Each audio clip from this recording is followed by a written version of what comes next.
boa tarde, Marcos, boa tarde, Anderson, boa tarde, Thieres. Mais um dia da semana, ontem foi super legal, obrigada vocês, meus queridos e minhas queridas, que compareceram ontem, que vieram hoje.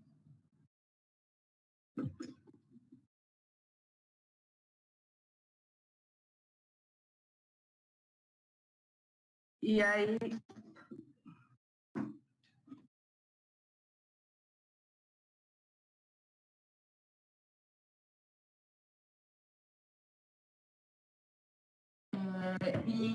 olha, boa tarde.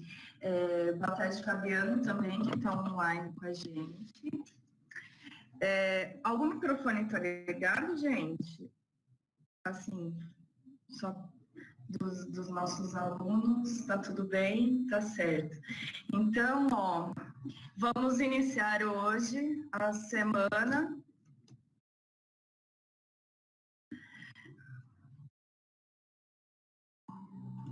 E aí a gente inicia a semana, esse dia de hoje eu vou dar a palavra para o Thieres, para que ele possa nos apresentar o nosso palestrante de hoje. Queridos e queridas alunos e alunos, qualquer dúvida podem mandar pelo WhatsApp, escrevam aqui também, o Thieres vai explicar melhor, e vamos lá, aproveitem. Beijos.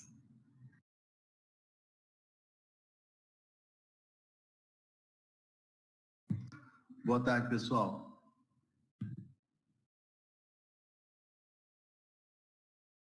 Ok? Todo mundo aí ouvindo o som?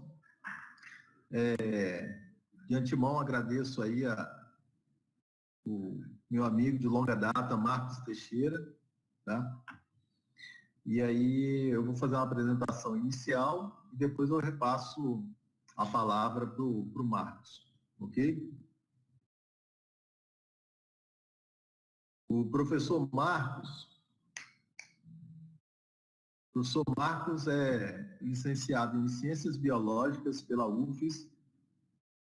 Ele é doutor em entomologia pela Universidade Federal de Viçosa e a sua área de atuação é bastante ampla, em educação ambiental, ecologia, ensino de ciências e biologia e divulgação da ciência.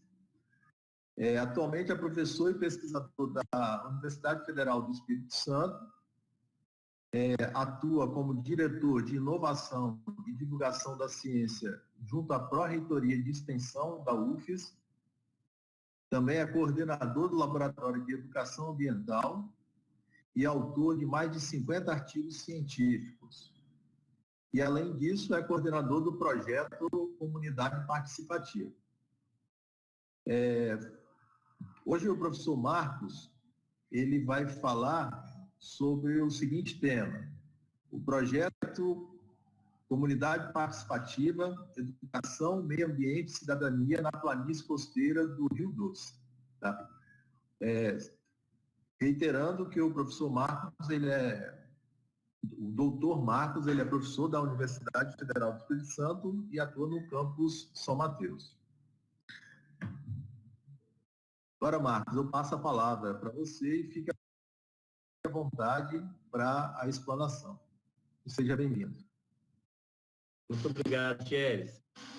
Quero agradecer a vocês por essa oportunidade de participar desse primeiro evento que vocês estão fazendo aí, a primeira semana de meio ambiente de vocês. Então, para mim é um prazer participar e obrigado pela oportunidade de poder trocar um pouco de conhecimento, mostrar um pouco do que o Laboratório de Educação Ambiental da UF São Mateus está fazendo aqui. Então, vamos socializar com os estudantes do IFES um pouco do nosso trabalho. Então, já quero agradecer a você por isso.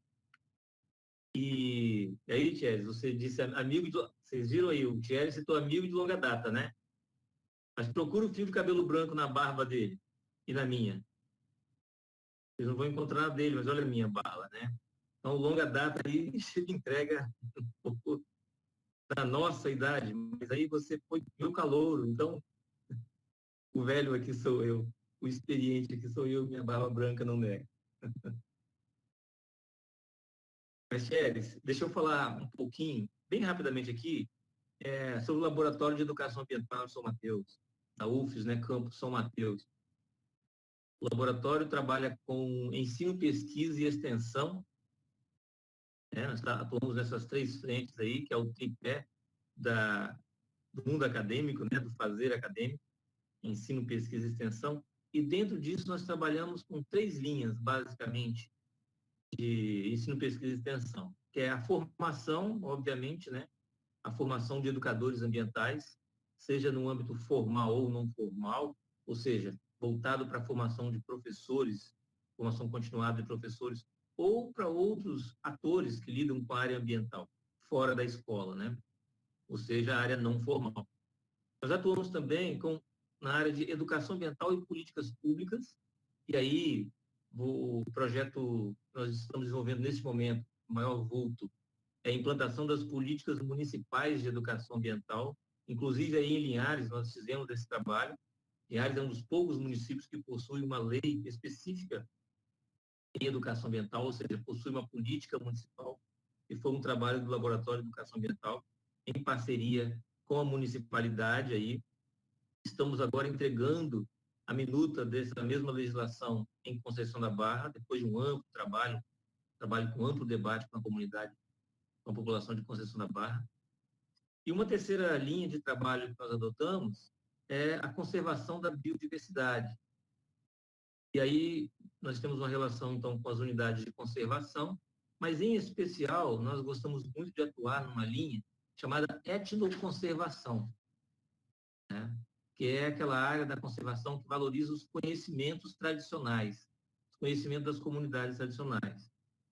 Então, o laboratório tem atuado nessa linha, nessas três linhas aqui no norte do Espírito Santo.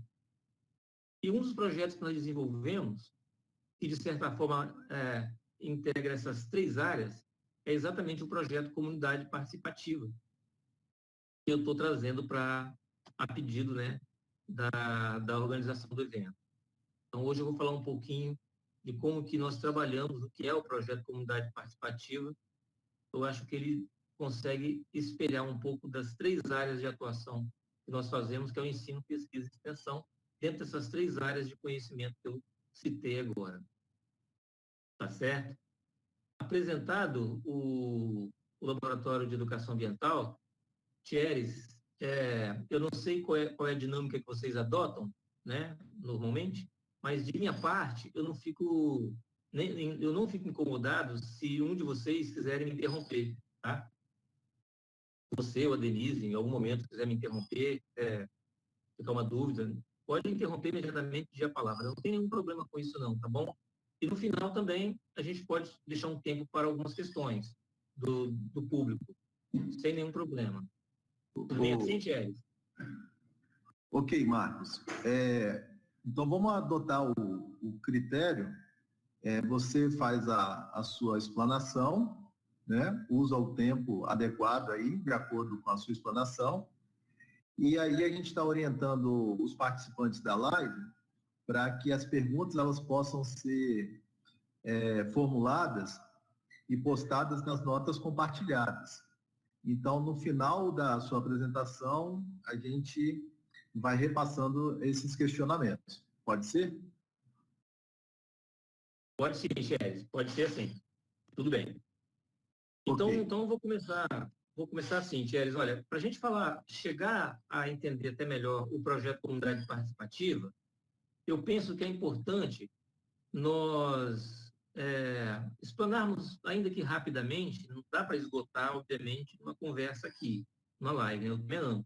Mas pelo menos situar um pouco sobre educação ambiental, né? Parece um tema trivial, parece um tema que falou educação ambiental, aparentemente é algo que todo mundo conhece e domina. Basicamente, é isso que a gente tem visto. Porém, não é bem assim. A educação ambiental já é um campo do conhecimento, de produção do conhecimento, que demanda conhecimentos de várias áreas, portanto, ela é uma área multidisciplinar, interdisciplinar. Nós precisamos reunir conhecimento de várias áreas para nos apropriarmos da educação ambiental. Então, ela não é algo tão trivial assim. Só que para eu falar também, entender o que é educação ambiental, talvez a nossa primeira pergunta para nós abrirmos nossa conversa é essa, né? Então, o que é educação ambiental? Eu preciso fazer uma pergunta anterior a ela ainda, que é, e aí é uma pergunta muito simples, qualquer um poderia responder com muita tranquilidade, né? É um tema que está aí posto na agenda de todo dia. O que é meio ambiente? Né? Se eu vou falar de educação ambiental, eu preciso entender o que é o meio ambiente. Mas também não é algo tão trivial e tão simples assim, né? A questão de meio ambiente, né, a ideia de meio ambiente, as pesquisas que nós fazemos aí mostram que existem diferentes concepções. Nem todo mundo entende meio ambiente da mesma forma. E isso tem uma série de implicações. Então, por exemplo, tem um trabalho de 2001 da Lucy Salvé,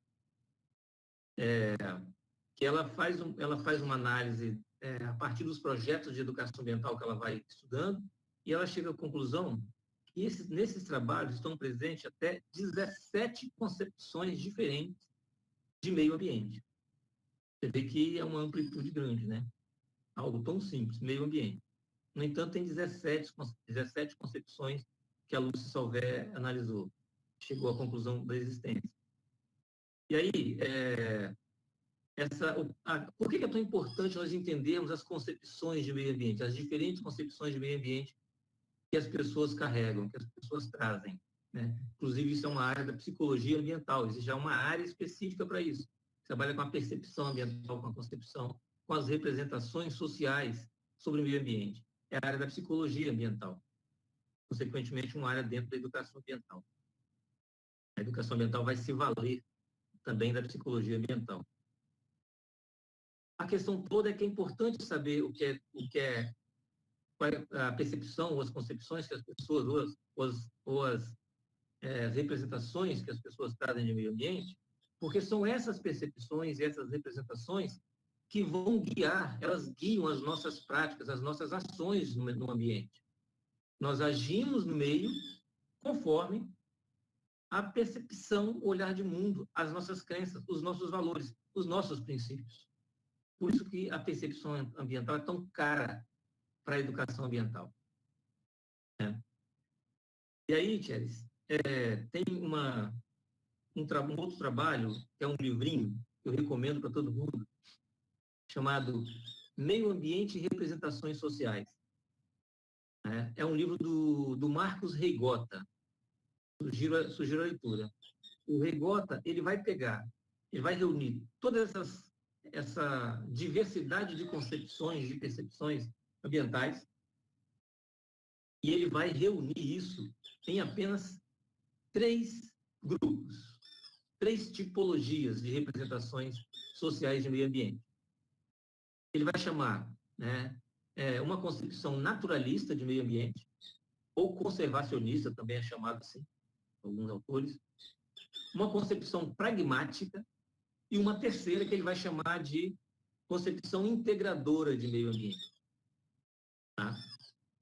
O Reigota, então, vai explanar essas três tipologias, essas 3 concepções de meio ambiente, com base em elementos históricos, elementos filosóficos e elementos da prática do cotidiano das pessoas.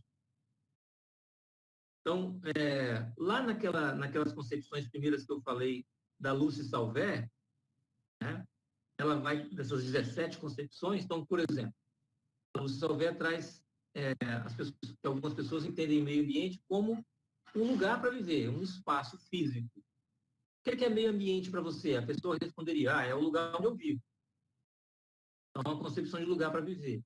Algumas pessoas vão trazer, normalmente, né, isso é muito comum nas pesquisas que a gente faz, a ideia de meio ambiente como ecossistema.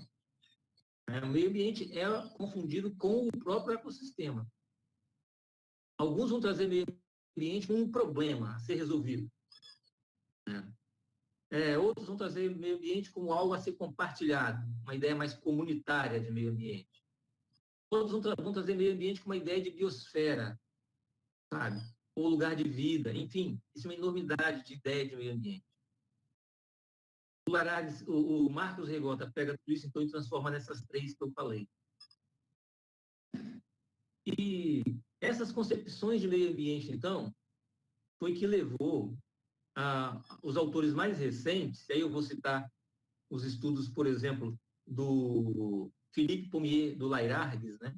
É um dos maiores autores hoje em educação ambiental no Brasil. Tem um trabalho do Lairargues e Lima, de 2014, que ele vai trazer três concepções de educação ambiental, ou ele vai chamar de macrotendências. Por que ele chama de macrotendências? Essas três macrotendências. Porque ele reconhece que dentro de cada macrotendência dessa, existe uma diversidade de concepção de meio ambiente que está iluminando aquela prática, aquele fazer, aquela ação, aquele projeto que está sendo chamado de educação ambiental. E aí o Lairargues e Lima vai trazer três macrotendências de educação ambiental. A primeira, então, é a macrotendência conservacionista.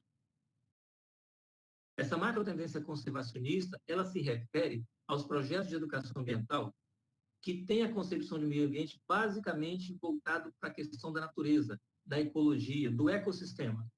Então, são aqueles projetos de educação ambiental cujo foco único é a conservação da natureza.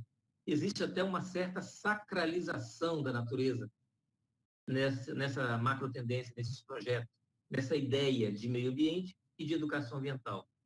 Por isso chamado conservacionista ou naturalista.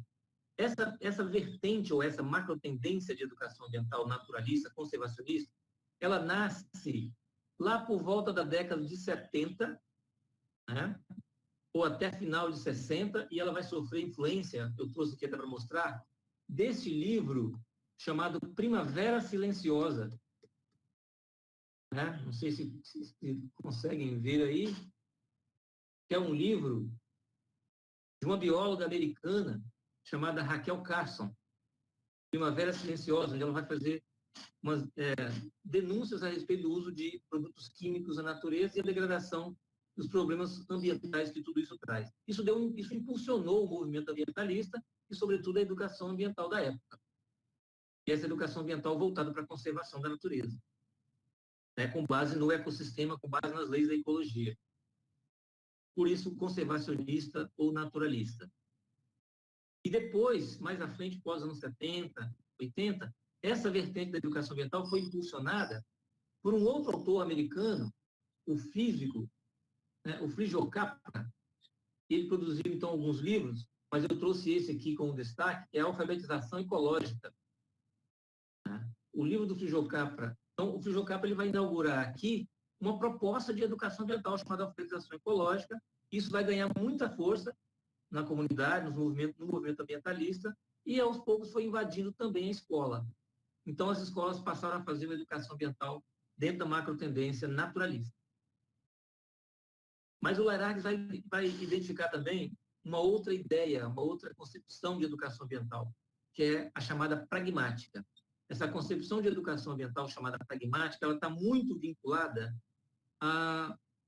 às consequências que nós tivemos após a primeira Conferência Internacional de Meio Ambiente, que foi em Estocolmo, em 1972, na Suécia. Foi a partir de Estocolmo que nasceu a ideia de profissionalizar a área de meio ambiente, para dar uma resposta à sociedade que até então fazia reclamações acerca desse modo de vida consumista, predatório, degradador, com base na indústria, né? Então, os governos, né, tinham que dar alguma resposta. E aí, a Organização das Nações Unidas reuniu mais de 150 lideranças de nações do mundo inteiro e veio, então, com a ideia de um desenvolvimento diferenciado. E aí, uma das soluções propostas é exatamente a profissionalização da área ambiental. Daí a necessidade de formar técnicos na área ambiental, das universidades encampar esse processo e, obviamente, de uma educação ambiental que desse conta de ajudar a dar respostas para a crise, que até então estava vivendo a partir desde a década de 50 e 60. Desde o pós-guerra, na verdade, a sociedade industrializada, né? Ou a chamada segunda revolução industrial. Então, essa macrotendência pragmática é aquela educação ambiental que está muito voltada para as questões para resumir, talvez numa palavra assim, para as questões de gestão ambiental.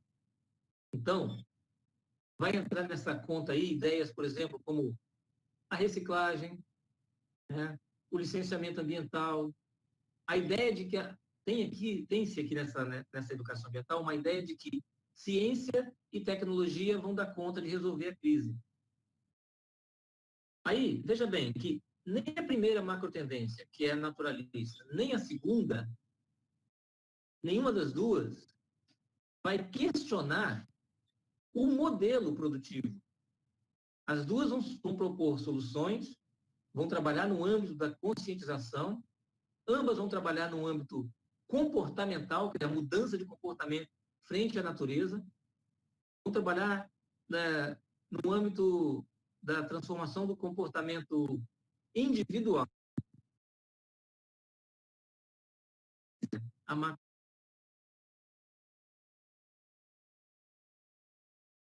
macrotendência crítica, ela vai absorver essas duas anteriores, ela vai absorver as ideias propostas nas duas macrotendências anteriores, então ela vai incorporar a conservação da natureza, vai incorporar a ideia de tecnologia, de ciência, né, as tecnologias chamadas tecnologias verdes, ela vai trazer tudo isso para dentro da sua prática, ou da sua praxis, vamos chamar assim.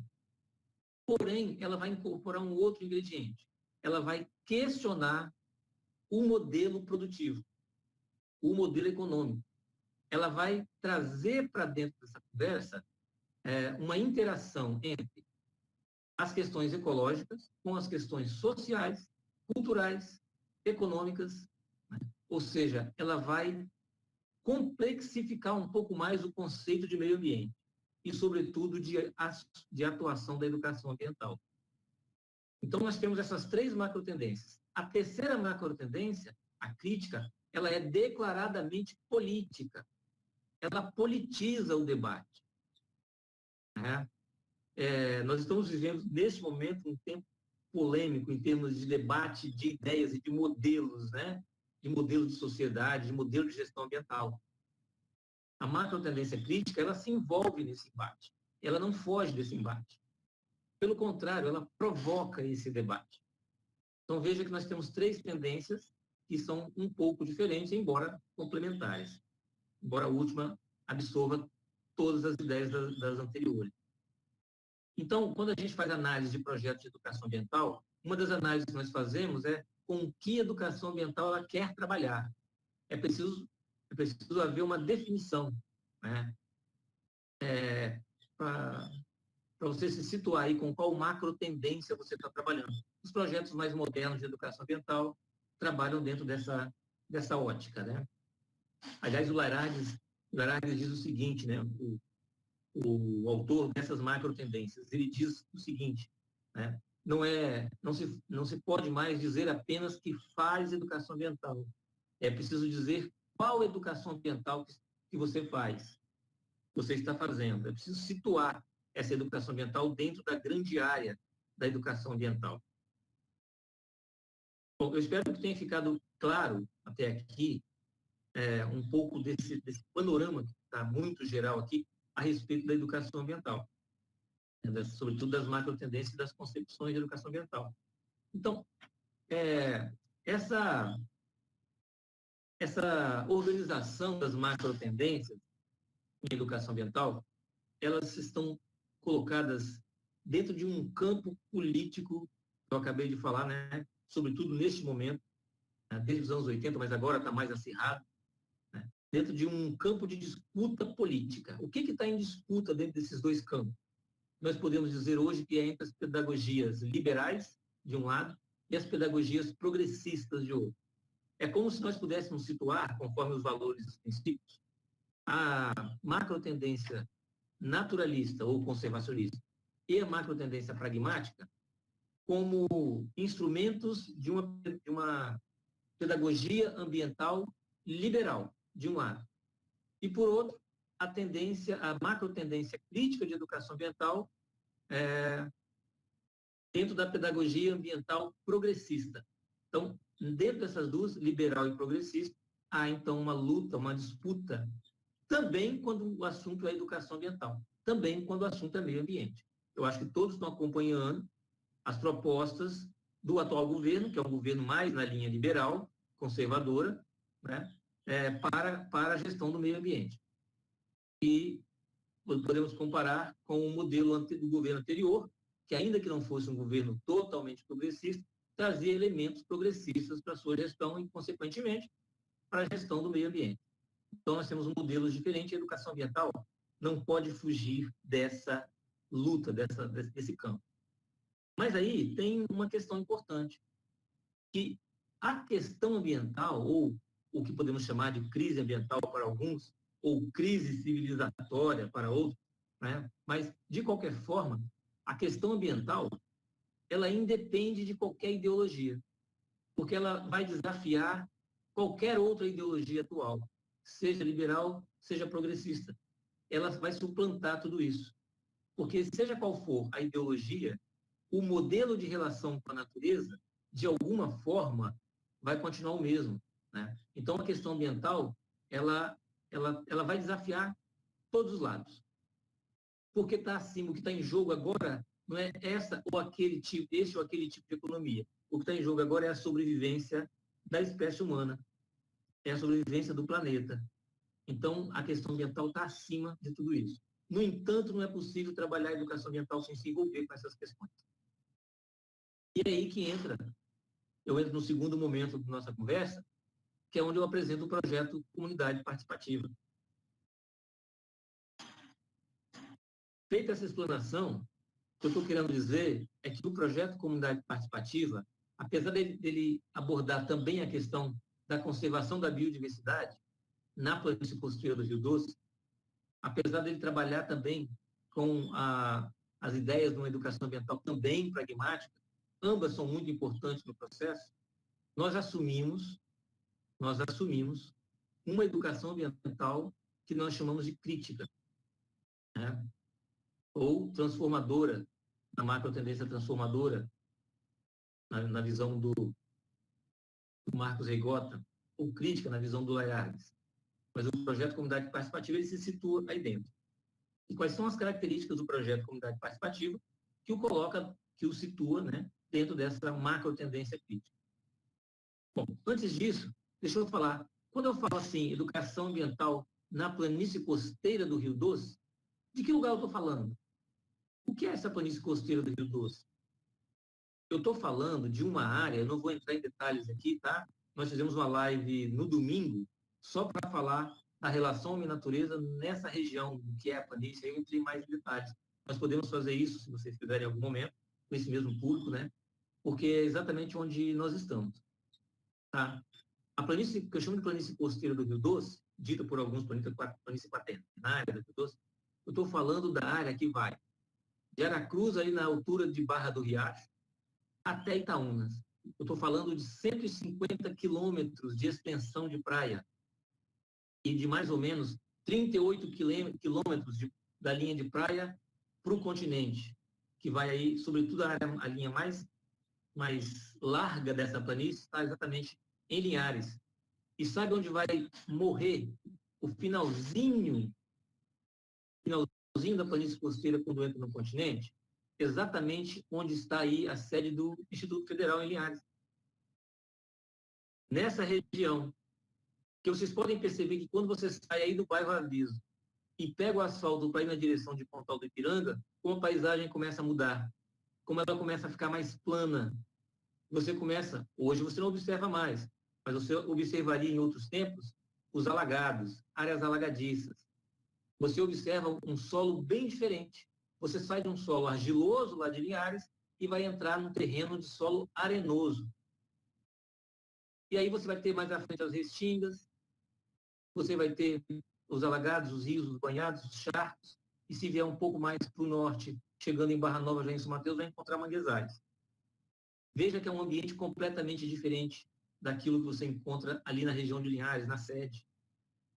E essa região é uma região formada geomorfologicamente por influência que a gente chama de fluvio-marinha, que é a influência do Rio Doce e dos avanços, dos recuos, né? Regressão e transgressão marinha, formando, então, um amplo ambiente aí de lagunas, lagos, né? Ao longo de toda essa costa que eu falei para vocês. é desse lugar que eu estou falando.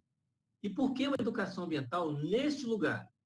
Porque neste lugar estão localizadas comunidades tradicionais que se formaram aí desde o período colonial, foram oriundos normalmente de negros fugindo da escravidão e indígenas fugindo de um massacre, né, do genocídio que ocorreu aqui. Eles se refugiavam nesses locais porque eram locais de difícil acesso para o homem branco, eram locais sem interesse econômico, dada a dificuldade de acesso e de manuseio. O homem branco não sabia lidar com esse ambiente.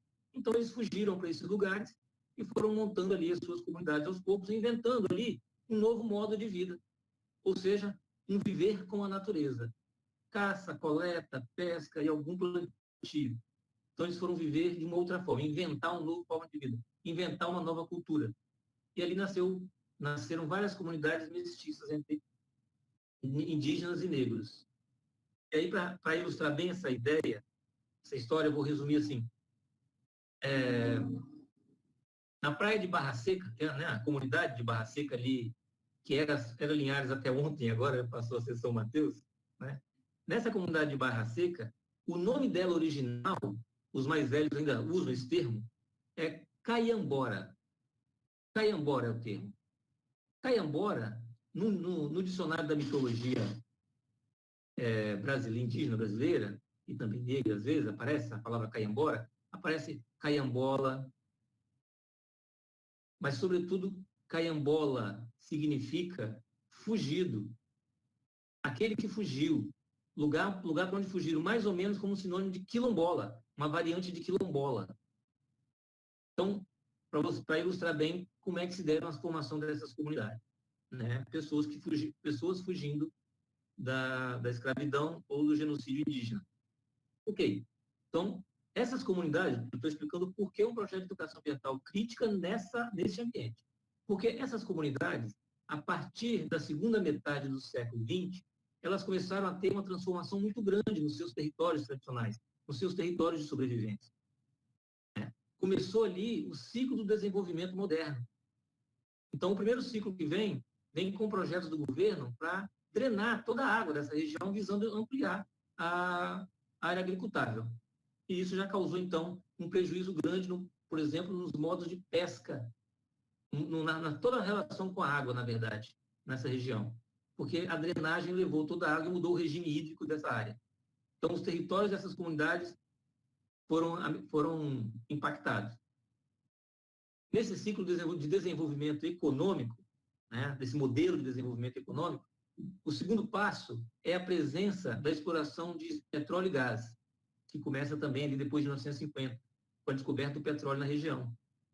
E aí, toda essa malha existente, né, que vários de vocês devem conhecer, né, de instalação de tubulação de unidades de petróleo e gás nessa região, abertura de estradas, novas drenagens, isso tudo também vai impactar esse território. E essas comunidades começam a encolher nos seus territórios, começam a se adensar em comunidades maiores, em pequenos núcleos urbanos, mas vão perdendo espaço de vida.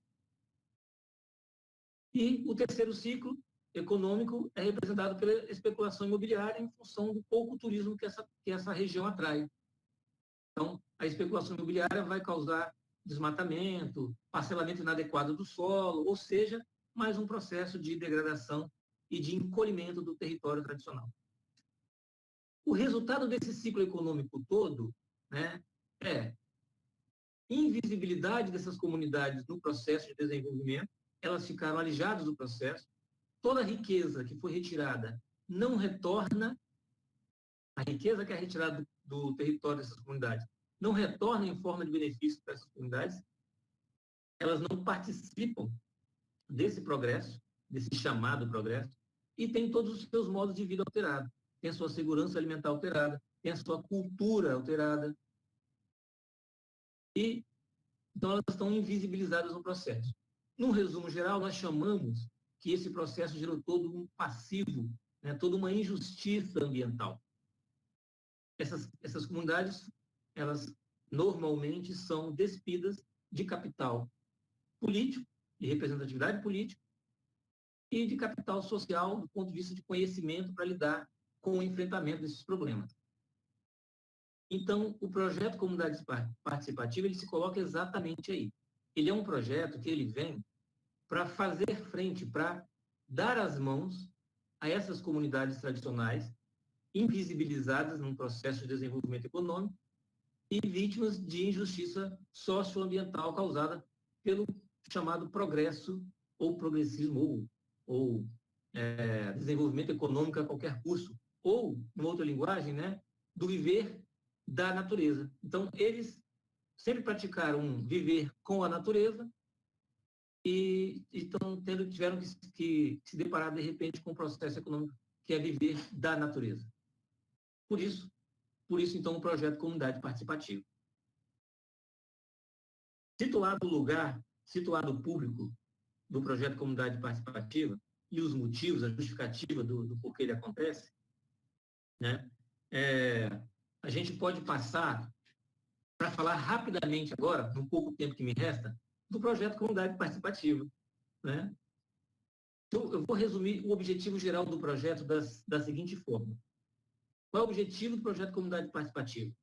Promover a formação socioambiental de jovens lideranças das comunidades tradicionais da planície costeira do Rio Doce, para que sejam protagonistas no enfrentamento, agora de forma qualificada, das injustiças sociais e ambientais historicamente produzidas nos seus territórios. É basicamente isso. Como é que o projeto vem fazendo isso? Vem contribuindo com isso? Aí eu vou citar duas referências teóricas que nós utilizamos. A primeira é o grande mestre da educação popular, chamado Paulo Freire, demonizado recentemente por educadores e por gestores da educação. Nós utilizamos as bases teóricas do Paulo Freire para conduzir o nosso trabalho. Nós trabalhamos com a ideia de praxis.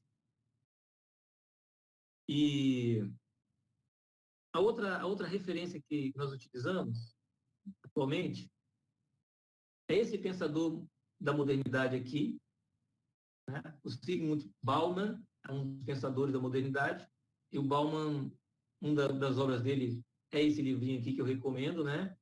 Chamado Comunidade, que é a busca por segurança no mundo atual. Nós, atualmente, buscamos comunidades para viver em segurança. Então, utilizamos essas duas referências, trabalhamos essas duas linhas.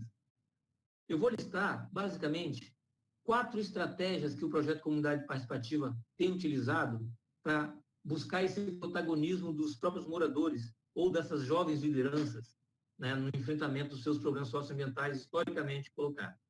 O primeiro é o modo convencional de formação, né? É a realização de cursos, palestras, oficinas, que todos vocês provavelmente conhecem. Essa é a estratégia. Então, nós desenvolvemos, por exemplo, um curso chamado Agentes de Desenvolvimento Socioambiental, e essas jovens lideranças são certificadas pela UFES a partir de cursos feitos na universidade. E nós estamos falando de moradores já um pouco mais de idade, mas, sobretudo, de jovens também do ensino médio. Nós temos 2 linhas de trabalho, com esses 2 públicos dentro da comunidade. A segunda estratégia que nós utilizamos é envolver os participantes nos problemas diretamente. É aquilo que o senso comum fala, trocar o pneu com o carro andando. Então, o que nós fazemos? Nós mobilizamos as comunidades, fazemos assembleias comunitárias, assessoramos essas comunidades para eles mesmos fazerem um diagnóstico socioambiental. A partir disso, a comunidade elege os seus representantes. Esses representantes vão formar uma comissão de desenvolvimento socioambiental, e essa comissão, então, passa a ser assessorada pela equipe do projeto. Eles vão ter a formação pela equipe do projeto, eles vão ter a elaboração de um plano de trabalho, sendo assessorado para fazer um plano de ação para a sua comunidade, e a partir daí começar a fazer, então, os enfrentamentos. E é por meio desse processo de enfrentamento que nós vamos dando a formação, né, atacando os problemas, estudando os problemas e buscando as soluções para esses problemas. A terceira estratégia que nós fazemos é pegar essas juventudes, essas jovens potenciais lideranças, e fazemos um outro trabalho de formação agora, no contato, na parceria com as lideranças já estabelecidas, em especiais as mais velhas, as pessoas mais antigas da comunidade. Primeiro, para entender a história do território pelo olhar de quem sofreu a violência, as injustiças, e não por olhares outros, né, de outra fonte. E segundo, para compartilhar metodologias de liderança com esses, né, dos mais antigos com os mais novos. Então, criamos vários espaços para esses momentos. E, por último, a quarta estratégia que nós utilizamos é fazer expedições pelo território, conhecer o território, conhecer os ecossistemas, conhecer os ambientes, discutir os impactos, discutir possibilidades de como rever esses impactos. E nesse processo todo, dessas 4 estratégias, o que nós buscamos também é empoderar essas jovens lideranças para que elas possam atuar como mediadores entre o poder público, entre o setor privado e as suas comunidades. Então, nós levamos para fazer reuniões com secretários de Estado, com secretários de município, com prefeitos, enfim, com presidentes de instituições privadas, com todas aquelas instituições que, em alguma medida, interferem nos territórios, interferem no cotidiano, interferem nos ambientes que essas comunidades utilizam para a sua vida. E essas jovens lideranças, então, se postam, se empoderam e se colocam à frente dessas instituições, pessoas, para representar suas comunidades e buscar soluções para os seus problemas. E nesse processo, nós fazemos um processo de formação na prática, ou seja, a praxis. Nós temos um problema, eu já estou me encaminhando para o final da apresentação, nós temos um problema com essa metodologia nossa. É que ela é uma metodologia que traz uma dificuldade, às vezes, para as pessoas entenderem, nos entenderem, até para os nossos patrocinadores, às vezes, né? Que é uma metodologia aberta. Nós não traçamos quais são as ações especificamente. As nossas ações e as temáticas que nós enfrentamos e colocamos em pauta são aquelas que vão surgindo no cotidiano, no dia a dia das comunidades. Conforme a pauta da comunidade surge ou muda, porque o momento mudou, eu vou dar um exemplo disso, não estava na nossa pauta discutir o impacto que as comunidades da planície costeira sofreu com a lama vinda de Mariana, os rejeitos da mineração. Isso entrou na pauta, e isso não podia ficar de fora.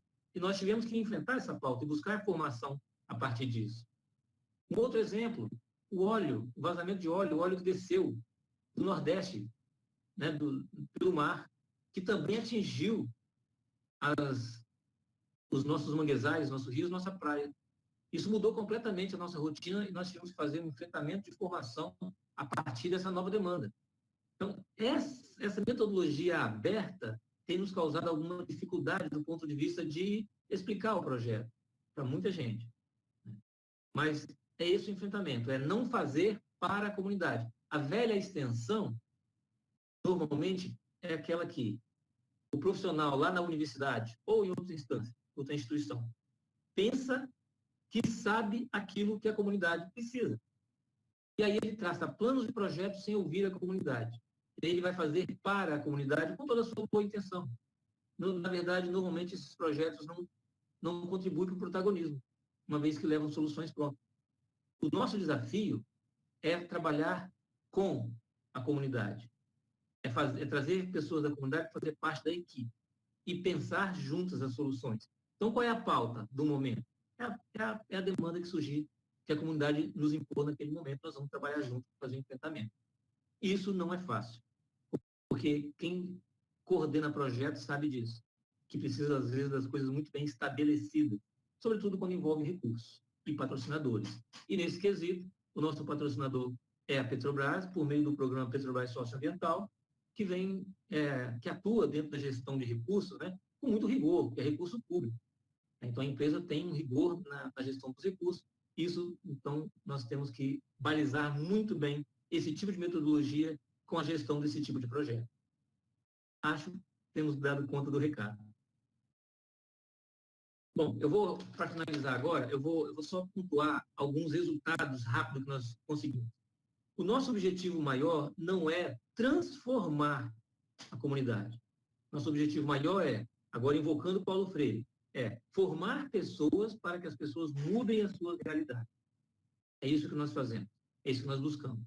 Então, o nosso maior resultado é a formação dos jovens do ensino médio como agentes de desenvolvimento socioambiental, que agora já se tornaram estagiários do projeto, hoje eles são parte da nossa equipe e já atuam nas suas comunidades, sob a nossa assessoria, e a formação do que nós chamamos de Comissão de Desenvolvimento Socioambiental, que são vários moradores das comunidades, que também foram formados no processo de praxis para atuarem agora como lideranças e já estão atuando à frente de processos das suas comunidades.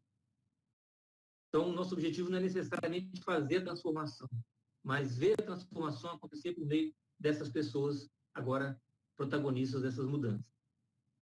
Mas nós podemos citar algumas questões interessantes, que para nós é muito, muito caro, muito importante, né? Somos muito gratos por isso, por termos feito essas transformações. Uma delas, por exemplo, a comunidade de Barra Nova Norte tinha uma pendência de anos.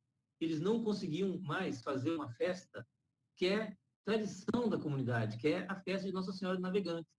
Eles enfrentavam uma série de burocracias, de dificuldades, né, por parte de instituições, né, que regulamentam, às vezes, por exemplo, a Capitania dos Portos, tem as suas regulamentações, e as comunidades não conseguiam atender isso. E essa festa não acontecia mais. E havia um desejo, isso apareceu nos planos de trabalho, havia um desejo da comunidade de retomar essa festa. E foi por meio dos membros da Comissão de Desenvolvimento Sustentável, da CDS, dos moradores que trabalharam no projeto, que conseguiram fazer essa transformação e a festa aconteceu esse ano, né? Finalmente a festa voltou a acontecer e acho que agora não tem mais retorno. Isso para a gente é um resgate cultural importantíssimo, porque mexe com a identidade da comunidade. Isso para a gente é muito importante do ponto de vista de uma educação ambiental crítica, transformadora, que valoriza o conhecimento do sujeito. E aí tem outras ações, por exemplo, todo ano saem aí os editais da Secretaria de Estado da Cultura para que as comunidades tradicionais possam enviar projetos, enviar recursos para dar vazão aos seus projetos culturais. No entanto, eles não conseguiam acessar esses recursos, porque não tinha gente capacitada para fazer os projetos. Este ano, nós já emplacamos 3 projetos dessas comunidades, a partir do trabalho com os moradores dessas comunidades. Então, isso para a gente é muito gratificante. A comunidade de Palmito, por exemplo, está com um projeto desse, que é resgate da festa de Reis de Boi, né? Com os mestres, um projeto chamado Mestres dos Saberes. Na própria comunidade do Palmito também, nós acompanhamos a implantação de um projeto experimental de saneamento básico, que não existe na comunidade, junto com a Prefeitura de Jaguaré. Então, são transformações que a gente foi conquistando, né? Mas feito pela comunidade. Eu acho que isso que é mais importante. Tudo isso se reverte para a conservação ambiental. Estamos aqui falando, às vezes, de questões sociais, mas à medida que nós empoderamos as comunidades para fazer transformação e entender o seu ambiente, isso se reverte também na conservação dos ecossistemas locais. Aliás, diga-se de passagem, ecossistemas locais que só existem porque o modo de vida dessas comunidades faz a proteção. O modo de vida dessas comunidades não implica em acabar com o manguezal. Pelo contrário, implica em que o manguezal continue lá para que eles possam continuar tendo a fonte de alimentação deles. Ao passo que os processos de desenvolvimento econômico urbanocêntricos, a primeira coisa que se propõe é acabar, né, com os ambientes naturais, para dar espaço a outras formas de produção. Então, o projeto, explanando de maneira geral, né, eu acho que é isso. Acho que eu consegui dar uma amplitude geral para o projeto. Não dá para detalhar mais questões aqui em função do tempo, mas nós temos o nosso Instagram. Quem quiser pode entrar lá e conhecer um pouco mais das ações do projeto, né? @Projeto Comunidade Participativa. Entra lá. Temos o nosso Facebook também. E ficamos à disposição para trocar conhecimento, informar um pouco mais do projeto. O Laboratório Ambiental também se coloca à disposição para outras ações dentro da área de educação ambiental.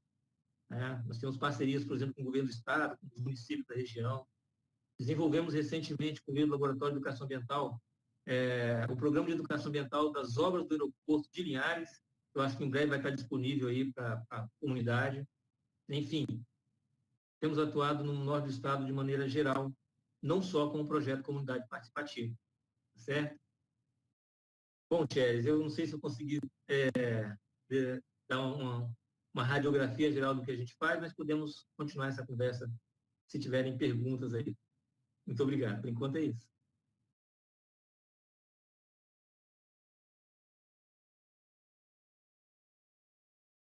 Eu que agradeço, Marcos, em nome da comissão organizadora, tá? Aqui do campus Linhares. Eu agradeço a sua participação. Temos algumas perguntas aí, né? A professora Denise, ela vai coordenar essas questões, tá? Vai ser um prazer responder. Eu queria iniciar os questionamentos. O próprio nome do projeto, ele já enfatiza justamente a participação da comunidade, né? Exatamente. Então, quando a gente fala em educação ambiental, a gente tem que pensar no âmbito coletivo, né? Sim. Principalmente porque a visão que a maioria das pessoas tem sobre educação ambiental, que ela vai conflitar com o comportamento individual, o modo de produção, uma ideologia, enfim, né? Aí eu queria que você falasse um pouco sobre como que é nesse projeto aí, como é que é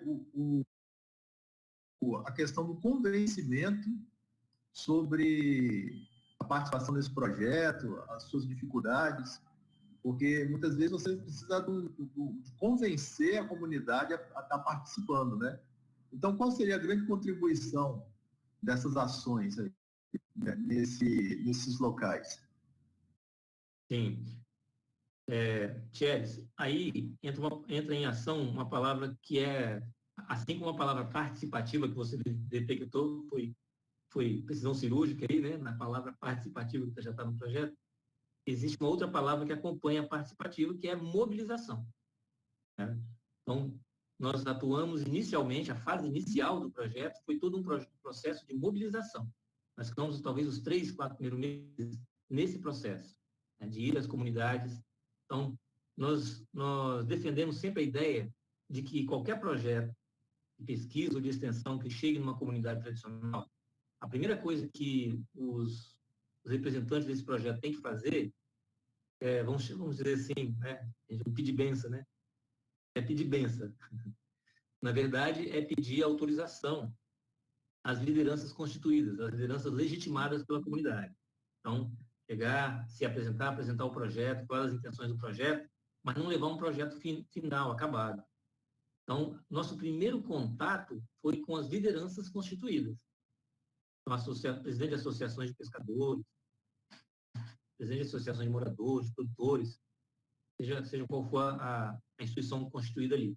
Então, nós entramos na comunidade primeiro pelas mãos das lideranças.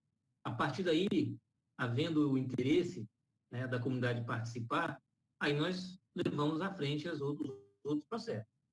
Não é um processo fácil, eu entendi até porque você faz a pergunta, né? Que você sabe muito bem que não é um processo fácil fazer essa mobilização para ter engajamento dessas pessoas, né? Mas aí eu acho que, normalmente, o que atrapalha um pouco esse engajamento em projetos como esse é exatamente quando você chega com um projeto pronto.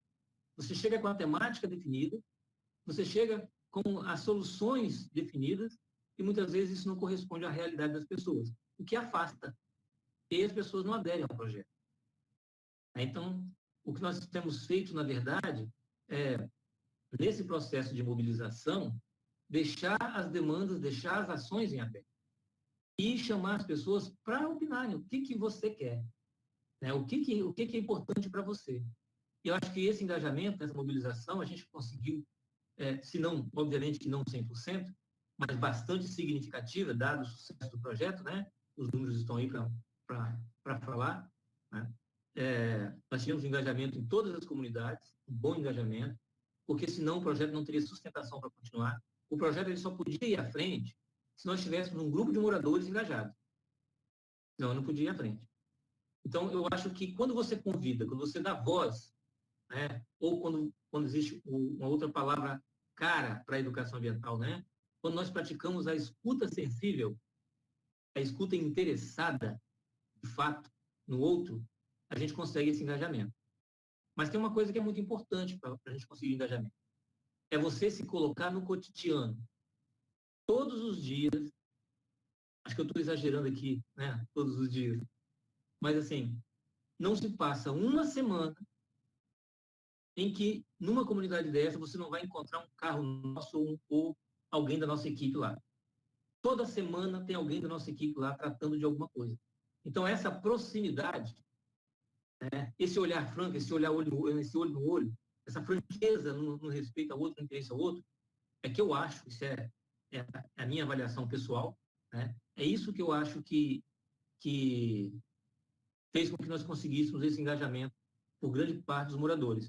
E depois é o processo, Thierry, porque à medida que você vai fazendo o trabalho, e o trabalho vai rendendo resultados bacanas, aí as pessoas vêm naturalmente também fazer parte. Então, nesse quesito, nós tivemos em todas as comunidades as comissões de desenvolvimento socioambiental funcionando. Nós tivemos um grupo de jovens que foram formados. Na primeira etapa do curso, nós formamos 30 jovens. Na segunda etapa, nós formamos 17, que são os nossos estagiários hoje. E hoje eu tenho gente na comunidade formada dentro do projeto, que é parte da equipe, é gente da comunidade, que hoje é parte da equipe, que faz o projeto nas suas comunidades. Então, acho que o engajamento vem da sinceridade, do interesse no outro. Não sei se eu consigo responder bem essa questão. Agora eu vou passar a palavra à Denise, e aí ela vai coordenar essa rodada de perguntas aí dos participantes. Depois a gente retorna. Tudo bem, Thierry.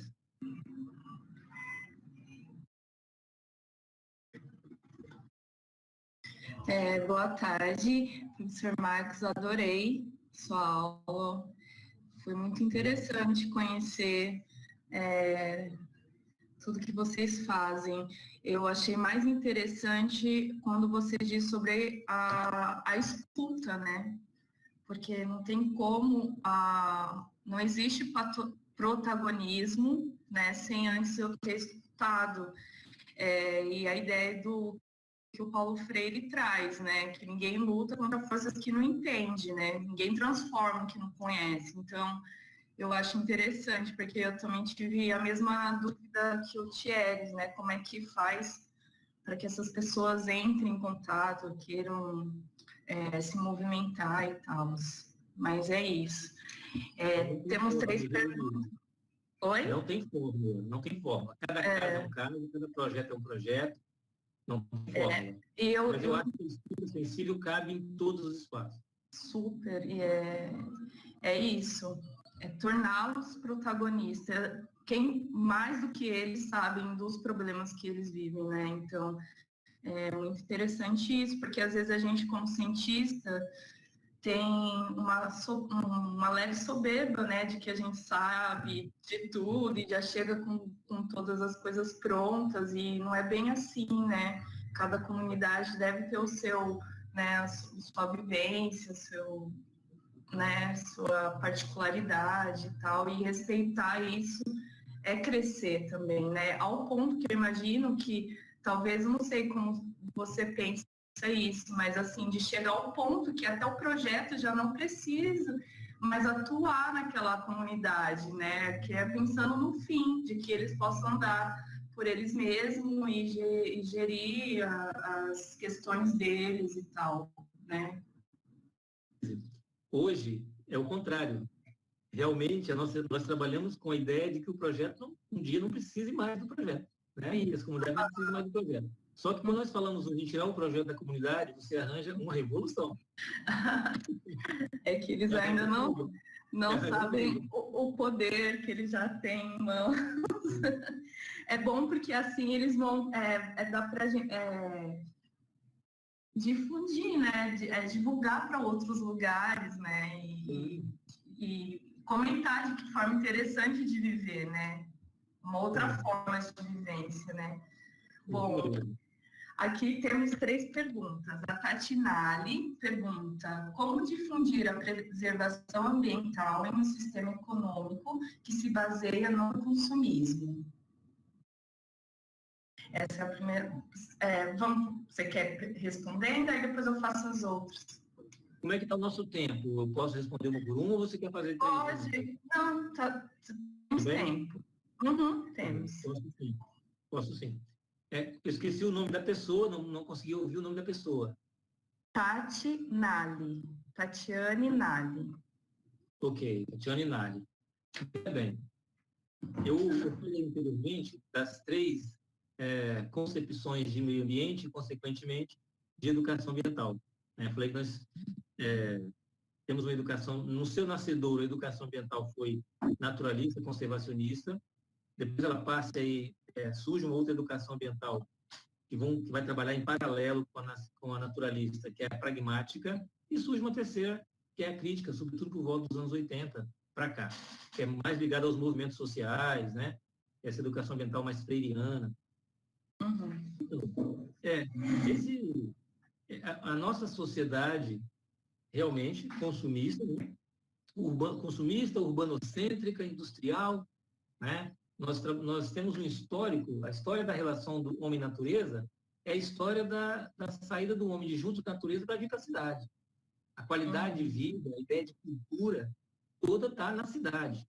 Ao passo de que quem mora próximo à natureza, quem mora na roça, é atrasado, não fala direito, se veste mal, é inculto, né? E isso vem do Império Romano para cá, nós estamos cultivando isso. Isso se acirrou a partir do século XVI, com a ciência moderna, né? Então, nós construímos uma sociedade, um modo de viver, um jeito de viver totalmente urbanocêntrico. Depois, com a Revolução Industrial, se acentuou. No pós-Segunda Guerra Mundial, isso foi, então, consolidado. Tanto que se nós pegarmos aí o movimento populacional, né, a evolução do movimento populacional, você vai ver uma grande inversão entre 1950 e mais ou menos 2000, 2010, uma inversão completa da quantidade de moradores do interior para a cidade. Ou seja, o campo esvaziou e a cidade inchou. E todas as políticas públicas nesse processo histórico é em nome da vida na cidade em detrimento da vida no campo. Por que a gente tem, por exemplo, um movimento forte dos movimentos do campo, né? O MST encampando, mas também nós temos outros como o MPA, Via Campesina, mas os movimentos sociais do campo, exatamente para fazer frente a esse movimento urbanocêntrico, consumista. Ou seja, dizer que é possível ter vida e vida de qualidade no campo, campo com gente, né? Então, eu acho que uma forma de se fazer essa educação ambiental, frente a uma sociedade consumista, que foi perguntado aqui, primeiro, vou dizer de novo, não existem fórmulas para se fazer educação ambiental. Não existe. O que existe, na verdade, primeiro, eu sempre coloco essa questão nos congressos que eu vou. Será que é possível você fazer educação ambiental sem se engajar numa militância pelo meio ambiente, pela questão ambiental? Minha resposta é não. Se você não se engajar, se você não se entender como militante desse processo, você não faz educação ambiental. Você faz qualquer outra coisa, menos educação ambiental. Então, não existe fórmula para isso. Agora, existem princípios, existem conceitos, existem conhecimentos, técnicas, de repente, que a gente pode conhecer e experimentar, porque pode ser diferente. O que nós estamos usando para essas comunidades tradicionais aqui pode não servir, por exemplo, para uma comunidade urbana, para uma comunidade de periferia. As ações são outras, as demandas são outras, as palavras-chave, as palavras motivadoras, né, são outras. Os temas são outros. Lá é pesca, na periferia vai ser lixo, né? Lá vai ser maricultura, aqui vai ser violência urbana, enfim. não existe forma. Agora, existe sim um conhecimento que é preciso trazer com a gente qual é o conceito de meio ambiente que você desenvolve e qual o conceito de meio ambiente que você quer defender e que você quer envolver as pessoas. Ou seja, é transformar essa percepção, transformar o olhar de mundo em relação ao que é o meio ambiente. A partir disso, a gente pode começar, talvez, a quebrar um pouco dessas questões. Agora, deixa eu só chamar a atenção para uma coisa. Eu não estou dizendo, por exemplo, que essas comunidades tradicionais, que hoje é o foco do nosso projeto, né, que elas não tenham o direito de terem acesso a esse mundo consumista. Eu não estou dizendo que elas têm que permanecer eternamente tradicionais no seu modo de vida junto à natureza. Eu estou dizendo que esse modo de vida tem que ser respeitado, que esse direito precisa ser respeitado. Não pode ser violentado, como a história que fez. Eu contei essa história aqui. Né? Mas também é dado a elas o direito de sair do campo e vir para a cidade ser consumista. Ter acesso à modernidade nos coloca. A questão é se isso é bom ou ruim. A discussão é até onde isso é legal ou não é para a pessoa ou para as comunidades. Né? O fato é que esse mundo consumista, a sociedade consumista, também exclui eles. Né? Então, ao fazer essa educação ambiental, a gente tem que polemizar essas questões. Então, talvez a resposta seria, não sei, mas é necessário polemizar o consumismo para fazer educação ambiental. É necessário politizar o conceito de consumismo, para depois se pensar em fazer uma educação ambiental. Espero ter respondido, embora não tenha respondido. Tati, escreve aí, que às vezes está dúvida ainda, mas acho que você mandou bem. Outra pergunta do professor Pimenta, Luiz Pimenta, ele fala, conforme colocado em sua fala, existem importantes atividades econômicas, empresariais, instaladas na planície costeira. Agora a pergunta, vocês conseguiriam trazer esses empreendimentos para o diálogo da educação ambiental junto com as comunidades? Obrigada. Boa, excelente pergunta. Porque o nosso projeto mesmo é patrocinado por uma das empresas que tem um passivo social e ambiental na planície costeira. Né? A atividade, querendo ou não, isso é inegável, a atividade de exploração de petróleo e gás impacta. Isso é inegável, não dá para você esconder isso. Basta você dar uma volta no território. Né? E, então, tem passivo, sim. E essa é uma empresa que aceita dialogar. Essa empresa aceita dialogar. Então, o Programa Petrobras Socioambiental, ele movimenta recursos para uma carteira específica para que esses recursos possam chegar para essas comunidades na forma de projetos sociais e ambientais. O nosso projeto se enquadra aí. Então, isso já é, de alguma forma, um diálogo que vem se estabelecendo. Né? Esse diálogo, obviamente, que não há um entendimento 100% o tempo todo de ambos os lados. Mas o importante é que há o diálogo. Isso é que é importante. Né? Então, acho que nós temos conseguido fazer, sim. Nós tivemos outros projetos importantes para a planície costeira do Doce, como, por exemplo, o projeto Ecocidadania, um projeto, não vou lembrar de que período ele foi, mas foi um projeto importante também. Né? Agora, existe dentro da planície costeira do Rio Doce, nós estamos falando aqui de Petrobras, né, que talvez é uma estatal, é uma empresa com grande visibilidade na região, mas nós temos que lembrar também que existem existem empreendimentos, por exemplo, neste momento, nós estamos discutindo a implantação de um superporto na região de Uruçuquara, bem no coração da planície costeira. Né?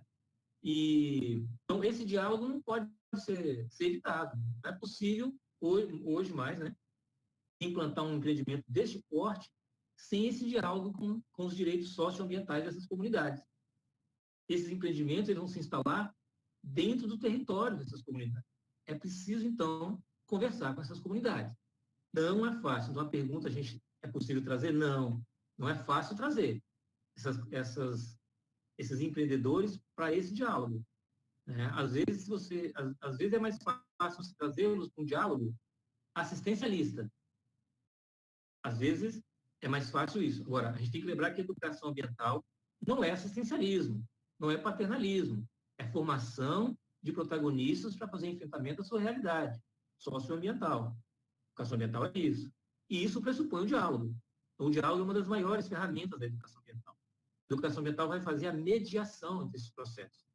Muito embora eu entenda que um processo de mediação, ele já nasce com perda para o lado mais fraco. É preciso pontuar isso.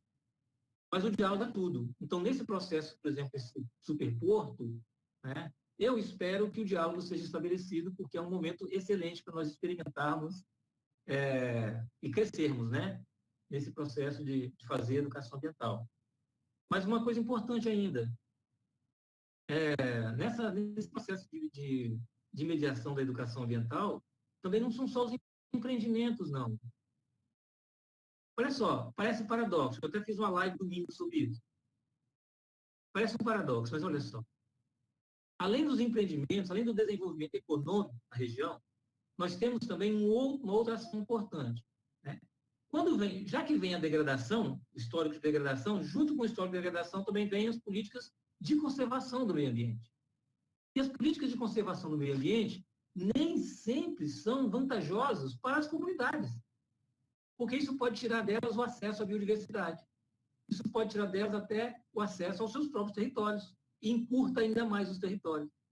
Então, nós temos exemplo disso com o Parque de Itaúna, né? O parque é uma unidade de conservação de uso restrito, e as comunidades que utilizavam e moravam, inclusive, dentro do parque, tiveram que ser retiradas. Hoje há um esforço muito grande da gestão do Estado, dos gestores do parque, para um diálogo com as comunidades, e nem sempre é fácil. Eles já avançaram muito, mas às vezes o Ministério Público tem que intervir, né?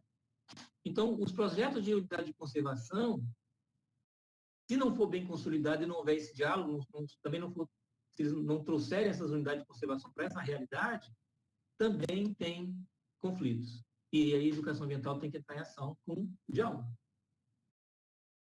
Isso. Bom, outra pergunta do Alberson Palude. O projeto Comunidade Participativa é fundamental para a formação de lideranças. Você vê esse projeto podendo ser aplicado em outras regiões, buscando o fortalecimento das comunidades tradicionais? Eu já vou fazer as 3, aí você baliza o tempo. Ó. Outra pergunta foi a que a Flora fez, Flora Zauli. Essa é muito interessante, como essas comunidades contribuem na formação da comunidade acadêmica. Muito legal. E a quinta questão qual é a importância do envolvimento do Poder Executivo Municipal no projeto? Uma vez que o Poder Executivo Municipal tem também sua responsabilidade, através de sua Secretaria de Meio Ambiente, e tem a obrigação de dar exemplo.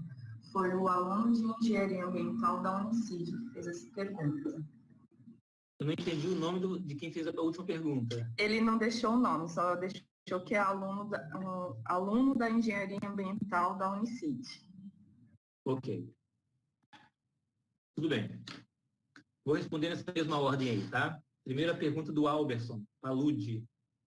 O Alberson pergunta sobre as possibilidades, ou até mesmo da potencialidade de replicação do projeto em outras comunidades tradicionais, dado que o projeto vem se revelando aí, né, tem apresentado resultados interessantes do ponto de vista da formação de novas lideranças e potencialização de líderes potenciais, né, talvez isso, né?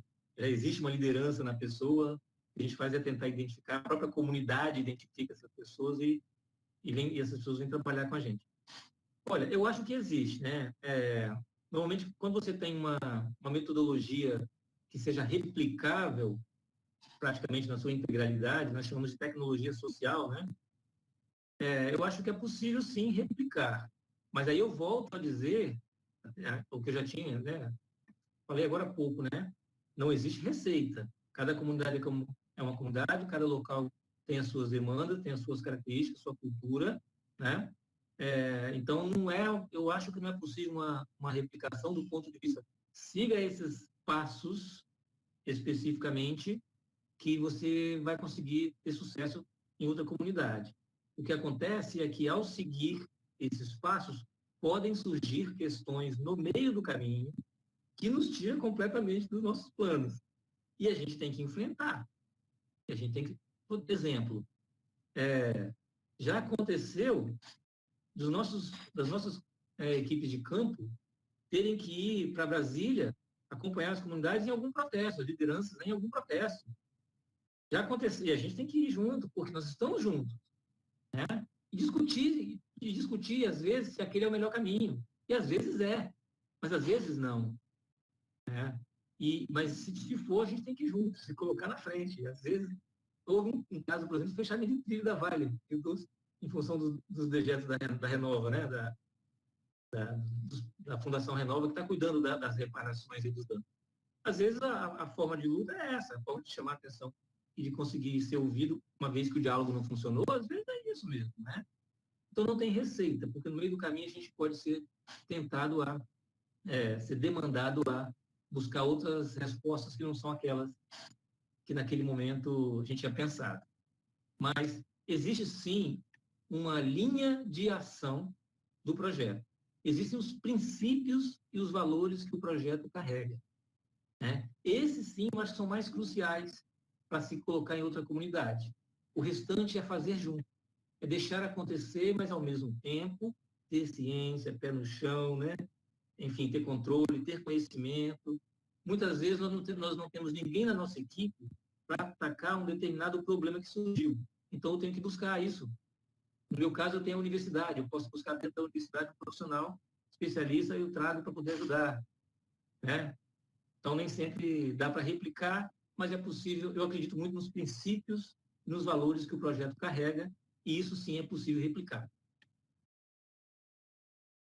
A próxima pergunta foi a da Flora Zauli.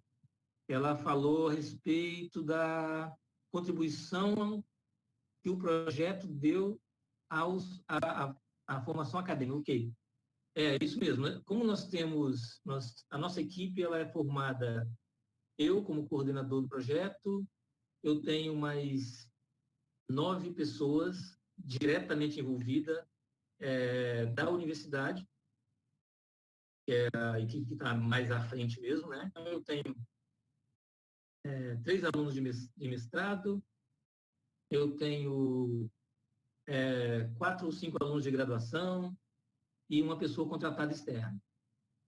Bom, nós fazemos de vez em quando essas análises, essas avaliações entre nós, né, nas nossas reuniões, e aí é clássico. Eu queria que a Mariana, que é a minha estagiária da licenciatura em Biologia, estivesse aqui para dar esse depoimento, embora ela não fosse conseguir, porque ela não consegue terminar em função da emoção que ela vive nas comunidades e cada vez que ela volta transformada. Assim, né? Então, todos nós. Então, eu acho que o projeto está deixando para nós, desde o estagiário, desde o bolsista, até o coordenador um pouco mais experiente, com essa barba branca, né? Um aprendizado que é ímpar, que nós não aprenderíamos em nenhum outro local, que a academia não nos dá. As minhas aulas de educação ambiental, né, nas disciplinas que eu ministro de educação ambiental na universidade, não ensina, né, nenhuma outra disciplina, nenhum outro curso dentro da universidade ensina. É na convivência, no dia a dia, na escuta, né, com essas comunidades que a gente aprende. Eu acho que o maior aprendizado que nós estamos recebendo é entender que o conhecimento acadêmico-científico não é suprassumo de nada. Não é suprassumo de nada. Né? Ele é muito importante, ele contribui, não tenha dúvida nenhuma, mas o conhecimento que essas comunidades trazem de vida, de sobrevivência, conhecimento de natureza, o etnoconhecimento, sabe? É ímpar. Isso não tem. Então, a equipe é outra. A equipe é outra de antes e de agora, quase 2 anos já de projeto. Não tem dúvida alguma. A última pergunta... A terceira... eu identifiquei quem fez. Foi o Manuel Vicente Valentim Neto, aluno da Unicid. Foi ele quem fez essa última pergunta do Poder Executivo Municipal. Perfeitamente. Ele fez uma referência a respeito da qual é a contribuição ou a participação do Poder Executivo Municipal. Muito importante.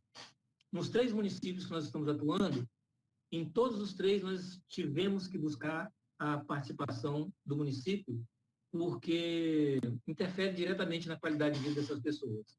É o município que provê os agentes de saúde da família, os agentes de endemias, as questões dos postos de saúde, dos profissionais de saúde que vão atender, a questão da água. Então, veja bem que o município não tem como, ele está previsto, ele implica, né, em várias ações, em várias frentes da qualidade de vida dessas pessoas.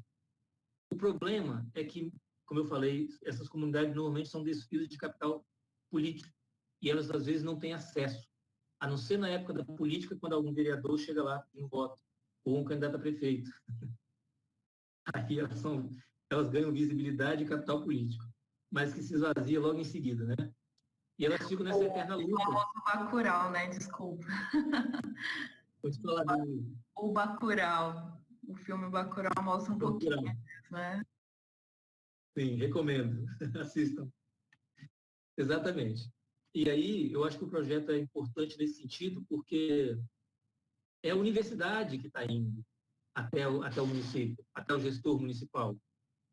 É a universidade primeiro que vai abrir a porta, mas não é a universidade que vai fazer a discussão para a solução. O que a gente faz é levar os membros das comissões locais, né? E aí, o legal é que quando a comissão vai para debater com o gestor municipal, ela vai com tudo mapeado, ela vai com o estudo na mão. Tem um caso interessantíssimo, que é na comunidade de quilombola de Linharinho e de Santana, em Conceição da Barra. A comunidade reclamava que surgiram, né, nos nossos diagnósticos, várias pessoas, que a comunidade tinha várias pessoas em idade escolar, mas que não conseguiam estudar porque tinham que se deslocar à noite para participar do EJA, né, Educação de Jovens e Adultos. E essa comunidade tinha dificuldade com isso. Então, nós fizemos, e também alguns problemas em relação à educação infantil, a quantidade de crianças que não estavam frequentando a escola, por determinados motivos, transporte, enfim. E aí, nós pedimos à Secretaria Municipal de Educação de Conceição da Barra, que já era parceira nossa em outros projetos, e levamos essa demanda. Olha, a comunidade tem essa demanda e quer discutir sobre isso. E aí, conseguimos agendar, a Secretaria de Educação foi super solícita, né, como sempre foram, e nos atenderam, só que agora na presença da comunidade. E nós entregamos, né, o membro lá da CDS, entregou todo um estudo com nome, idade, endereço, situação, proposta de solução, tudo pronto. Olha, a nossa proposta é essa. Tem viabilidade por isso, por isso, por isso, né? Então, veja que o setor municipal, eu costumo dizer que o projeto Comunidade Participativa é também um grande contribuinte, né, digamos assim, assessor também da gestão municipal. Mas sem a gestão municipal, a gente não consegue avançar em muitos casos. A questão toda é que nem sempre a gente consegue esse diálogo com tanta facilidade, né? Mas nós conseguimos adesão, no caso de São Mateus, por exemplo, nós tivemos a participação do município naquele episódio do óleo que invadiu as praias e o manguezal, por exemplo, nós conseguimos a adesão do governo do Estado, do IBAMA, do IEMA, do ICMBio e da prefeitura local, tanto em relação à orientação para a saúde, quanto com equipamentos de proteção individual para as pessoas lidarem com a situação. Enfim, então, isso tudo foi importante. Então, eu acho que, assim, sem o município fica mais difícil. Mas, às vezes, a gente tem que agir um pouco de mão mais forte também, para cima do município. Às vezes acontece. Então, vamos para a última, obrigada. Vamos para a última, de Valdirene. Embora a educação ambiental seja um assunto discutido em todos os meios, ainda se percebe uma deficiência a nível escolar. De que forma fazer com que a educação ambiental seja difundida nas escolas? Essa é a pergunta de Valdirene. Ok. Bom, Valdirene, essa é uma pergunta importantíssima, né? Porque nós não podemos falar de educação ambiental sem colocar as escolas nesse pacote, né? Eu diria até que a escola é o local privilegiado para tratar desse assunto, né? E, em especial, isso tem que se dar na formação básica, sem dúvida alguma. E, inclusive, isso está colocado em lei, né, na Política Nacional de Educação Ambiental, no caso do Espírito Santo, na política estadual. E aí, eu acho que nós temos talvez dois problemas principais aí, que têm dificultado um pouco a educação ambiental emplacar de verdade nas escolas. Eu acho que a primeira é a formação do professor.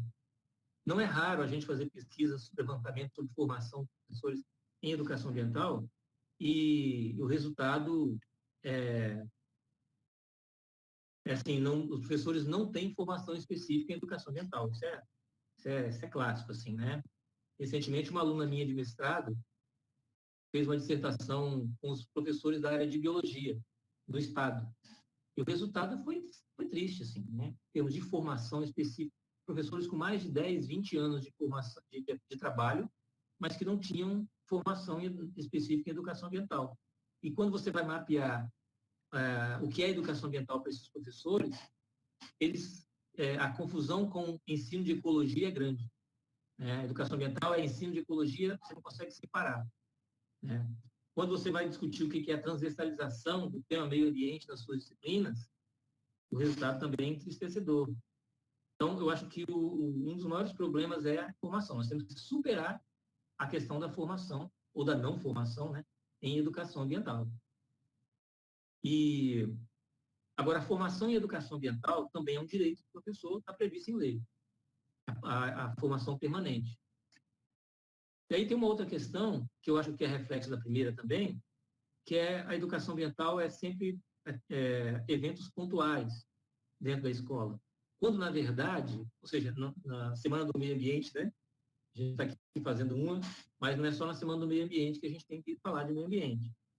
Quando, na verdade, a educação ambiental deveria ser o eixo norteador. Eu vou usar a palavra norteador, mas eu não gosto muito de usar a palavra norteador, porque lembra o hemisfério norte, como se tudo de bom estivesse no rumo norte. E aqui no hemisfério sul nós temos tudo de bom e de muito conhecimento, muito importante. Então, pode ser o eixo estruturador, né, o eixo estruturante, né? Eu poderia dizer o eixo suleador do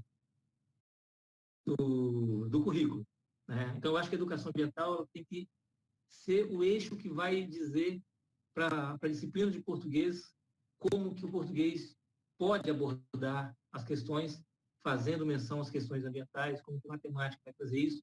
Então, é a questão da transversalização e a questão de nortear o projeto, o currículo, e também está presente no projeto pedagógico da escola. Nós não superamos isso ainda. Isso é velho, isso é antigo. Não ter educação ambiental em projeto pedagógico, isso é antigo. Mas ainda é a realidade. Né? Então, nós estamos ainda muito atrasados nesse aspecto. A outra questão que eu vejo é o seguinte: embora nós tenhamos aí boas políticas, sobretudo no governo anterior, né? Sobretudo no governo Lula e governo Dilma, nós tivemos um avanço tanto nas políticas públicas de educação ambiental para a educação formal. Por exemplo, nós tivemos as conferências nacionais de meio ambiente, as conferências infanto-juvenis de meio ambiente, as agendas 21 de meio ambiente na escola, uma série de políticas, tem editais específicos para as escolas acessarem, para desenvolver seus projetos de escola sustentável, cuidar do Brasil por meio da escola, no meio ambiente da escola. Tem uma série de políticas públicas desse governo e que foram estancadas e que foram interrompidas. Então, nós regredimos aí, no mínimo, 2 décadas, né, em termos de educação ambiental escolar. E, consequentemente, a formação do professor também não foi atendida. E, consequentemente, todas as outras políticas de meio ambiente também pereceram. Né? Então, e aí o que vem a galope disso, por exemplo, dessa ausência de políticas públicas para o meio ambiente, né? Consequentemente para a educação ambiental, é que no nível local, no nível municipal, e aí já fazendo menção de novo à pergunta do Manuel, né, estudante de engenharia, a respeito da municipalidade, né? E aí no nível local, às vezes isso também não avança, porque isso é fruto de uma política vertical, né, que vem da esfera federal, estadual e nacional. E um dos problemas que eu vejo é a ausência de políticas municipais de educação ambiental para regular isso. Então, se você perguntar para qualquer escola se eles fazem, se essa escola faz educação ambiental, a resposta é imediata. Sim. A resposta é sim. Você vai ver que o censo escolar de 2007, se não me engano, ou pelo menos um caderno publicado em 2007, resultado do censo escolar, vai mostrar que 100% das escolas dizem que fazem educação ambiental. Mas aí, o Ministério da Educação, no governo Dilma, também publicou um caderno chamado O que fazem as escolas que dizem que fazem educação ambiental. Né? E a gente vai ver que, de fato, talvez não se faz educação ambiental propriamente dita. Então, eu acho que a dificuldade é a ser vencida, o desafio, retomar a formação de professores, mas antes disso tem uma luta política muito grande, sobretudo neste momento. Segundo, brigar por políticas municipais de educação ambiental que regulamentem a educação ambiental, que garantam a educação ambiental no nível local, para que a educação ambiental deixe de ser penduricalho em programa de ensino, para que deixe de ser ato isolado de um professor entusiasta, para que ela possa sulear os nossos projetos pedagógicos e os nossos currículos escolares. É isso, a luta é grande. Então, Marcos, muito obrigada pela sua participação. Só vou falar um testemunho que o Manuel, um estudante da Unicid, disse, que ele diz que possui um filho especial, aluno da PAI, e ele também participa da diretoria da PAI, né, o Manuel. Ele já constatou que é muito mais fácil executar projetos ambientais com os alunos especiais, onde a atividade se transforma em uma terapia para além do aprendizado. Então, achei interessante esse testemunho dele. Então, muito obrigada, Marcos. Adorei conhecer em que você se engaja, né? Todo esse projeto lindo de olhar, né, para o ser humano. Eu vou chamar o Thieres, então, para finalizar o nosso dia. Muito obrigada, viu? Obrigada, Julia Anderson, também. Eu que agradeço, Denise, muito obrigado pela troca de conhecimento, de saberes. Eu espero que nós possamos, inclusive, a partir disso, estreitar um pouco mais os laços institucionais que estamos tão perto. Né? Pois é. Vamos sim.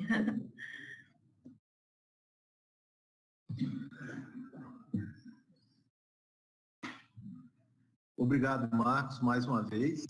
Tá? Obrigado, Julia Anderson, pela tradução simultânea.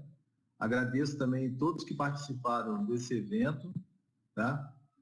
O pessoal da equipe, a comissão organizadora também agradece a todos. E aí, Marcos, eu queria que você falasse as suas considerações finais, em poucas palavras. Qual que é o grande legado da educação ambiental, na sua perspectiva?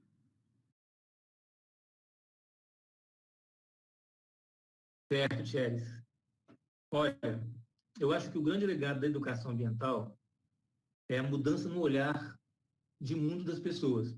Eu vou tomar como exemplo as minhas experiências de professor de educação ambiental no CEUNES UFES, né, aqui em São Mateus. Eu sou o professor responsável por esse componente curricular. Eu ministro 2 disciplinas, um total de 180 horas. E o que eu tenho visto, então eu tenho uma disciplina no 5º período, onde eu trabalho mais os fundamentos da educação ambiental, e depois, no 8º período, esses alunos retornam para trabalhar comigo os aspectos práticos da área, que é uma disciplina que nós chamamos de pesquisa, extensão e prática pedagógica em educação ambiental. Ou seja, eu coloco os alunos nas escolas, nas comunidades, nas empresas, nas ruas, onde for, né, para desenvolver projetos para ir para a prática. E nós fizemos teve uma aluna que fez um trabalho de conclusão de curso dela, fazendo uma avaliação das contribuições dessa disciplina para a formação dos alunos da universidade, especificamente do curso de licenciatura em biologia, foi o recorte que ela fez. Então, eu vou falar com base nessa pesquisa, tá? Que foi coordenada pelo Laboratório de Educação Ambiental. E aí, o que a gente tem é que os alunos, a narrativa dos alunos, né, é que a disciplina de educação ambiental e o fazer educação ambiental mudou completamente o olhar de mundo deles. Tem uma aluna, inclusive, que falou que ela chegou no 8º período, ainda sem entender essa questão política que você tem, inclusive, aqui, né? De liberal progressista, quais as implicações disso para a vida dela, nunca quis saber disso, e, enfim, queria só fazer o curso, pegar o diplominha dela de professora e ir embora, né? E ela fala que isso mudou completamente, a ponto de ela mudar o rumo de trabalho dela, o rumo de área de trabalho, de querer trabalhar numa área que pudesse levar, atuar com as questões socioambientais. Então, acho que o meu legado é a transformação do olhar de mundo das pessoas. Aí, Thierry, já que você fez essa pergunta, eu vou ler para você, até por coincidência, está aberto aqui, foi coincidência, viu, pessoal? Não combinei com o Thierry, mas eu estava olhando aqui um relatório que a gente está fazendo agora, um dos relatórios do Projeto Comunidade Participativa, já fazendo propaganda, né, de um livro que o projeto vai lançar, espero, aí nos 2 ou 3 meses. Eu espero compartilhar com vocês. Então, ao fazer esse relatório, eu estou aqui na tela aberta a seguinte frase de uma moradora da comunidade de Palmito, né, que ela fala assim, a gente pergunta, né, qual é essa pergunta, a pergunta que você fez, né, ela responde mais ou menos assim, com certeza fez com que eu me tornasse uma cidadã mais ativa diante da minha comunidade e diante de certas autoridades também. Aprendi que tudo exige um tempo, mas que dentro desse tempo é possível recorrer às autoridades maiores, levando até eles nossas necessidades, nossos estudos e mostrar que é sim possível resolver as nossas demandas. Eu acho que esse é o maior legado da educação ambiental, né? É transformar e empoderar pessoas, como nesse caso, a pessoa se sentir apta a fazer esse enfrentamento, né? Aí se colocar diante de autoridade e dizer, nós estamos aqui para resolver os nossos problemas, eu sei os meus direitos, eu tenho uma proposta de solução, eu sei o que nós precisamos, e está aqui. Eu acho que é isso. Da educação do projeto também. Enfim, vamos encerrar então o evento de hoje, a live, né? Eu gostaria de convidar... Thierry, deixa eu só agradecer aqui ao Júlio Anderson, agradecer ao Júlio Anderson por ele ter sido, né, a minha voz, para quem não conseguiu ouvir a minha voz. Muito obrigado, Júlio Anderson.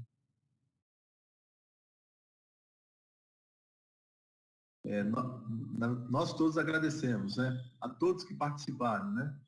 Até o pessoal da equipe dos bastidores, né? Que uma live a gente sempre precisa do pessoal estar participando no bastidor para que tudo aconteça, né?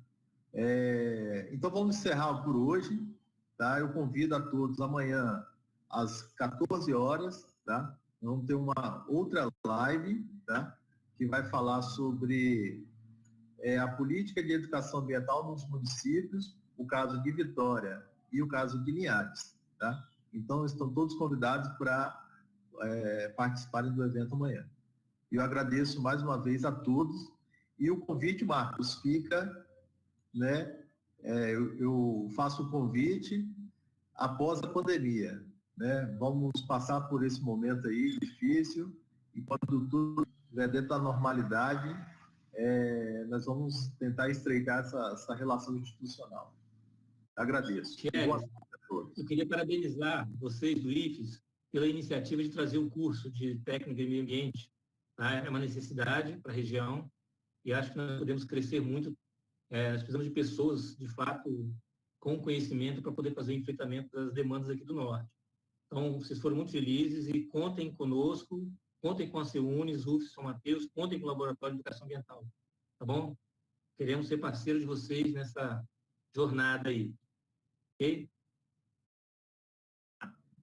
Um abraço a todos, pessoal, e boa tarde, mais uma vez. Muito obrigado, pessoal. Tchau.